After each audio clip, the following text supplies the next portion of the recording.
I'm gonna show you guys a little tip and trick on how to put together your succulent kit. So your kit's gonna come in just like this. You're gonna open it up, and in the kit you guys will see everything that you need to get started. So we've got soil, we've got moss, we've got sand, some sweet little berries and snails. You might even get a little gnome in there. Everybody's is a little bit different. We've even got some shells and some rocks. So what you're gonna do is you're gonna take out your succulent and your vase. You're gonna fill up your vase with a little bit of dirt. So just to give it a little base. The biggest question that I get when dealing with succulents is everybody says they don't know how to care for them. So succulents are super easy, similar to a cactus, that they don't need a lot of water. So you can see this one, when you take it out, is really pretty dry. They like to stay dry, so wait until the soil gets really dry in order to water it again. So you're gonna take it out, shake out some of this soil here, and then gently place it in there. I've noticed that mine is a little low, so I'm gonna add some of the soil back in.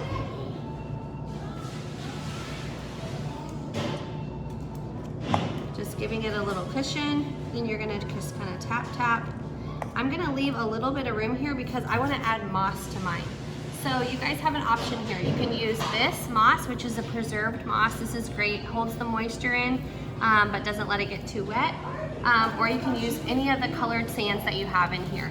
So I'm gonna do moss on one side and I'll do sand on the other side. This is actually a living moss. You'll notice when you get it in, it's wet and it has like a spongy texture to it. This moss is actually alive. If you keep the moss moist, it will stay alive. Once it dies, it'll actually shrivel up and get really, really tight and crunchy. So this is a living organism, which is really cool. So we're gonna do, let's do half sand. So if I'm gonna do the sand, I'm just gonna sprinkle it here all along the side. The sand allows it to drain really nicely so it doesn't get too wet.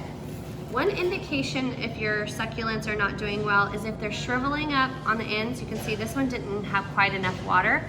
If they're shriveling up and dying, that means that they need a little bit more water. If the stems on the outer side are rotting off, that means you're giving it too much water. So then I'm gonna do moss on the other side. So I'm gonna take my moss, kind of pull off some of this back stuff here, and gently just tuck it into the sides. It's very common that these are gonna fall off. You can actually just stick it right back in there and it may grow new roots. Sometimes it does, sometimes it doesn't. You can propagate your own that way. So this is kind of what it looks like after it's done. I typically like to water them every 2 weeks or so. So I'm giving them about a tablespoon of warm water every 2 weeks.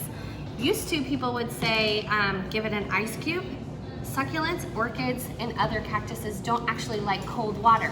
People gave you that analogy because they wanted to not let you overwater the plant. So warm water is preferred, distilled water is preferred, and rainwater is preferred. These succulents have a very tiny little vessel here, and so they're not able to filter out all of the chlorine that is in our water, in our tap water. So filtered water is preferred, or rainwater. So that's a little tip and trick on how to put it together. If you guys have any further questions, you guys can email us or call us up at the shop, but this is your kit. Y'all have fun and enjoy. Thanks.